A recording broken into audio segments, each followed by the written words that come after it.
Hello, I'm Dr. Gloria Horsley. And I'm her daughter, Dr. Heidi Horsley. Heidi and I want to welcome you to Open to Hope Conversations, the podcast. We believe that the greatest gift you can give yourself after a loss is hope, using this moment to connect with others who have not only survived but thrived. So let's get started.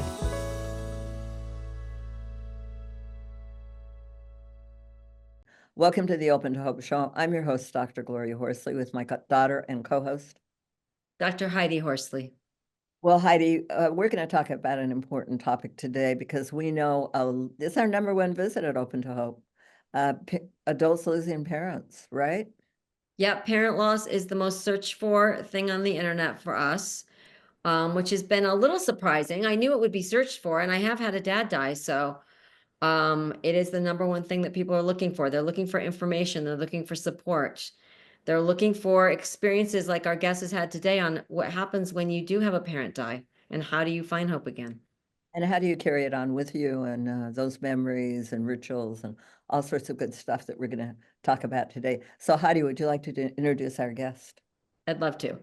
So, Mom, the name of our show today is called The Dead Moms Club because that is the book that our guest has written. Her name is Kate Spencer. She is the author of the best-selling novel In a New York Minute, One Last Summer, and the memoir, The Dead Moms Club. She is also a former podcaster who won 2 iHeartRadio Podcast Awards for her work on Forever 35. Her writing has been published in numerous places, and she has 2 novels coming out, one called One Last Summer, and one is All Is Fair in Love and Pickleball. And her book, The Dead Moms Club, is based on her experiences of losing her mom at 27 years old. Welcome to our podcast, Kate. Thank you so much. It's a real honor to get to be here. Wonderful to have you on. Now, your mom had pancreatic cancer, which is, wow, if you've got pancreatic cancer, it's a pretty quick. Yeah, my mom was diagnosed in June of 2006 and passed away in March. Actually, the anniversary of her death is tomorrow. Passed away in March. So it was about 9 months from diagnosis to her passing away. So it was very quick and very unexpected. Not the diagnosis was very unexpected. Her diagnosis was stage 4, so we all, even though had a healthy dose of denial, knew where that was going to go. I was 26 and he was 23, and we lived about 20 blocks away from each other in New York City. And the night my parents called us to tell us the news, I walked up to his apartment, and we were both just kind of hysterical and in a daze. And the next morning we drove home to Boston, to our parents' home. And yeah, I quit the job that I was doing, mostly living at home, to be a caregiver for my mom. My brother also quit his job and kind of fully moved home. And yeah, by I was kind of commuting back to New York City on the weekends to perform improv, because I was on a group that had a weekly show. And then I would spend most of my time at home in Massachusetts helping to care for my mom, and stayed there for a couple months after she passed away as well. And I'm guessing it must have been really strange to lose your mother at 27, because I know I lost my brother at 20 and none of my friends had had a sibling death. And I'm guessing you can relate to that. I'm guessing most of your friends had never lost a mother. No, it was very jarring. And my community of people who had lost a parent, that people who are my peers, my age, was extremely slim. And interestingly enough, my boyfriend at the time, who's now my husband, had lost his mother also at 27. And so he was an amazing, kind of sounding board and just person who had been through it, because I really did not have anyone super close to me. I had, acquaintances or people I reconnected with because they had lost their mom, and I was just searching for somebody to understand. But yeah, my community was very small, and that's one of the reasons I ultimately knew I wanted to write about it, to give other people who find themselves in that situation some sense of community and camaraderie, because I felt extremely isolated. Mm-hmm. And so what are some of the things, I know that having the peer support helped you with your boyfriend because he'd been through it? And what are some of the other things that you found helpful in navigating this horrific and huge loss in your life? I certainly had things in my life, practices that I turned to. Yoga became a very important part, just physical movement. I was feeling a lot of physical, I was feeling my grief physically in a lot of ways. In that, like, if anytime I, stretched out the area across my heart, if I would start crying. I mean, I was really carrying it physically, and it was too hard for me to talk about. I didn't go to therapy for about a year until after my mom died because I couldn't even talk about it without getting really upset. I kind of threw myself into getting a new job and work, honestly. Um, and I don't know initially if I really had outlets that helped me in a productive way. And one thing that I have since found is community. And I really do think that is one of the most valuable resources for anybody going through any kind of loss, but especially parent loss and mother loss as a daughter. I think that was also a very specific part of it for me, and so connecting with other people who had experienced that. Even today, I still will reach out to a group that I'm in, and just say like, oh, I'm really, this is really hard today. I'm really missing my mom. That the need for support doesn't go away as time passes. And I think that's important to remember. My father had a really impactful support group that he went to for people who had lost a spouse. And that was something that I wish I had been able to find. And I think it's a lot more available now, especially with, us all being so adept at communicating on Zoom now. I know that people tell me when they had their babies, I know you have a couple of girls, children, that they really miss their mother at that time. Yeah, I mean, I can't even put it into words. It was a whole new way to experience grief, and I think that's one thing that interests me. I'm a writer, and so I'm curious about the experience of grief. Like I'm looking at it both internally and also maybe a little bit from the outside. And most recently, like I'm in my mid 40s and experiencing perimenopause, and I never asked my mom about menopause. I was in my 20s. Like that didn't even cross my mind. And so there's now this kind of feeling of like, I never, and my mom died at 55, 56. So, she never got to age really, but there's a lot of conversations we never got to have, but certainly being pregnant and having my children, I experienced a lot of anger that so many people around me who were pregnant or having kids, not only got to have their moms around, but like to them it was annoying um how around their parents were, how available, how like like it was like too much, and I understand that experience, of course, but for me it was always just so hard I was so jealous, that kind of what I wouldn't give, grass is always greener perspective. What is unique about losing a mother? Because it sounds like what my mom touched on, it changes depending on what life stage you're in. One of the most, I think, unique uh, things about my own personal experience is that my mom's mother died 5 or 6 weeks before my mom died. So Mhm. my grandmother died January 27th, 2007, and my mom died March 4th, 2007. So through the last month of my mom's life, when she was extremely ill, she was grieving the loss of her mother. And she and her mother had been very close. And I was close with my grandmother, but that her death didn't even register because I was so deep in this grief and the anticipatory grief of what was coming with my mom's illness.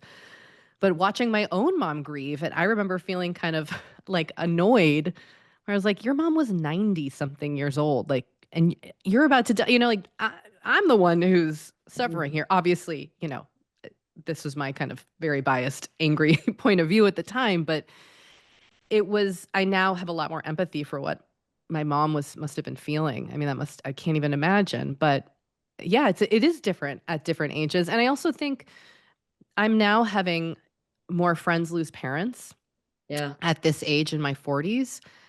And I don't know if that loss is really given the kind of gravity and weight in our social conversation that it deserves. I'm seeing how much pain people are in with these losses, and a lot of them have been caregivers for their parents and are also parents themselves. Like that is a really unique and devastating experience to go through at this age that I'm at now.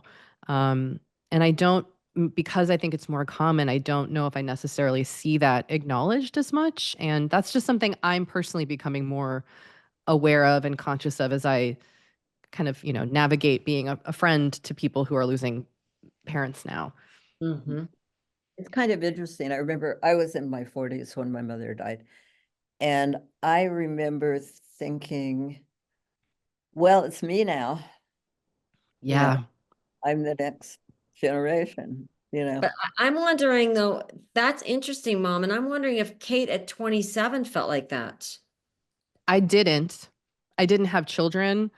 I was in credit card debt. I mean, I was, like I was very much kind of lost very much in my 20s. Like just felt very young. And so I was I going did to not say, you can feel that way. regress during grief like that in that age group. It's interesting in talking to my therapist now. One thing that she's kind of mentioned is that oftentimes, like when you go through a traumatic event like that, you kind of take like other parts of your emotional development kind of takes a pause because you're dealing with the trauma of the grief and the loss. And I've that's given me a lot more compassion for myself now and for myself at that time, um, because I've never thought about it really from that perspective. And I hope that's giving ourselves grace as we try to navigate these devastating experiences. I think is a really vital part of it. Since you were a comedian, Hmm. do you use improv at all to help yourself? Because my mom and I have heard about people using improv.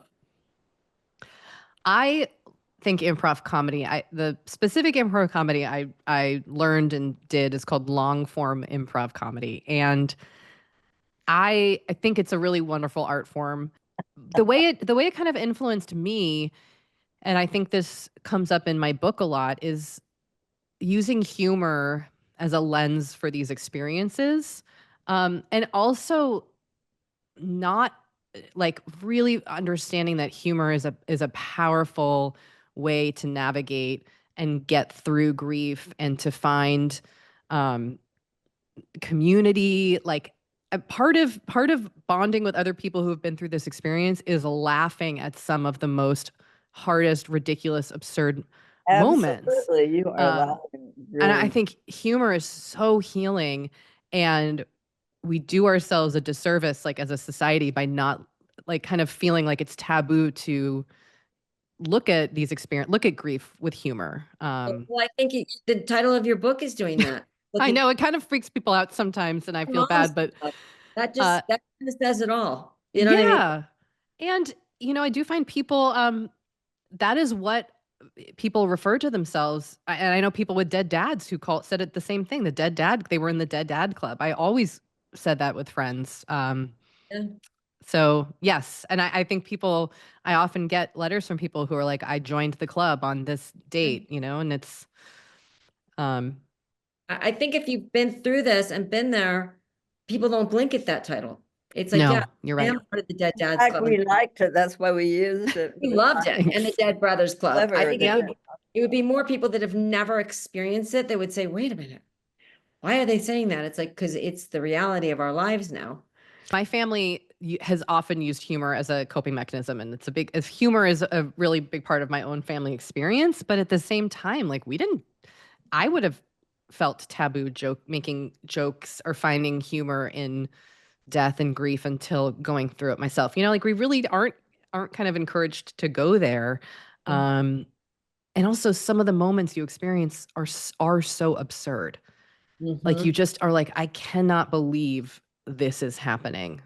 And it can be really funny, awful, also sad and horrible and dark and devastating but also funny. Yes, absolutely. Did your dad date after? And is that a whole other scenario story?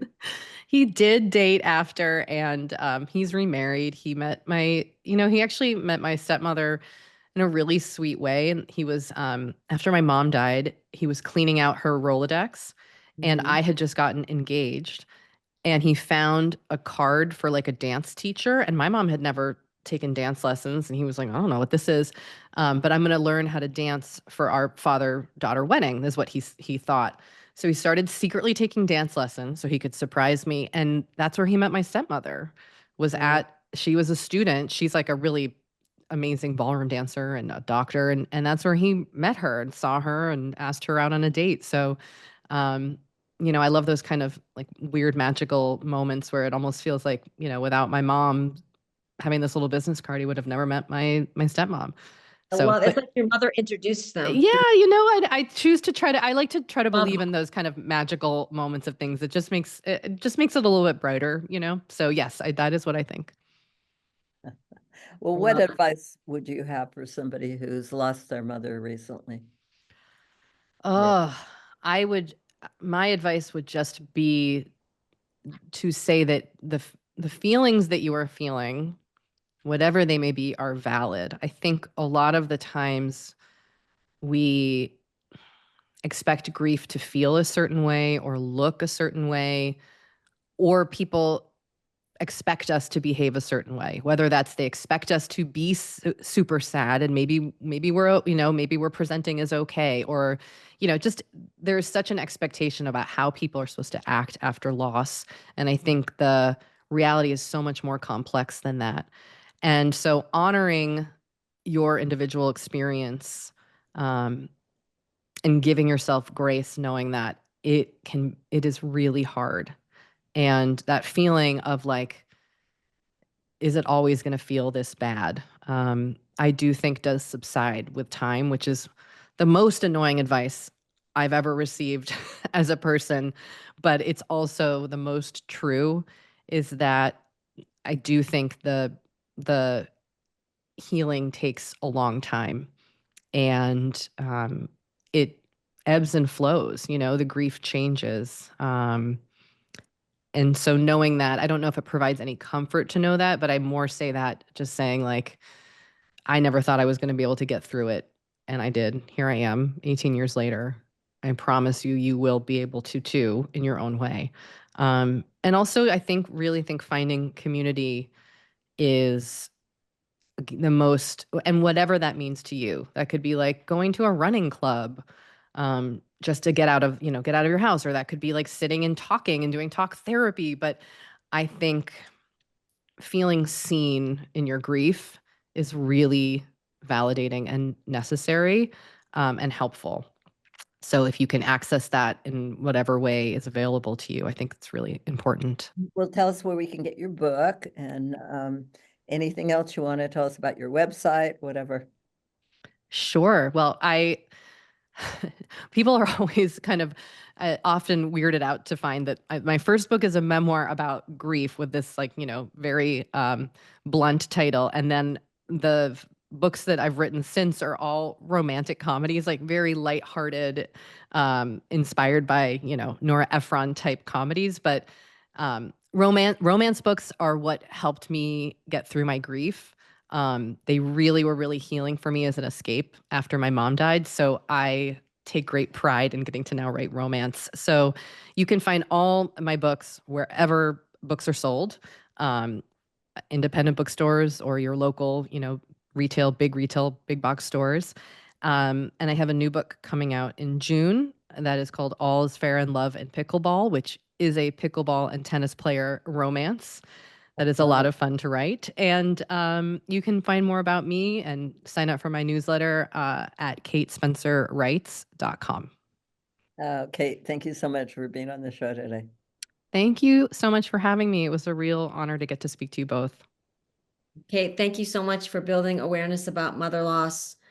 I know that your mother's your guiding light.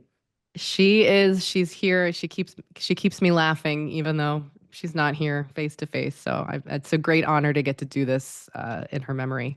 Thank you. Wonderful. We want to thank everybody for watching us on this show today and listening. And Heidi and I always want to remind you that if you've lost hope, please lean on ours until you find your own, and God bless. I'm Dr. Heidi Horsley.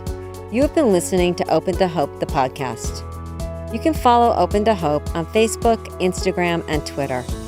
To learn more, visit us at opentohope.com and go to Apple Podcasts to subscribe. I'm Dr. Gloria Horsley. Join us again next week for another Open to Hope conversation, where we invite you to lean on our hope until you find your own.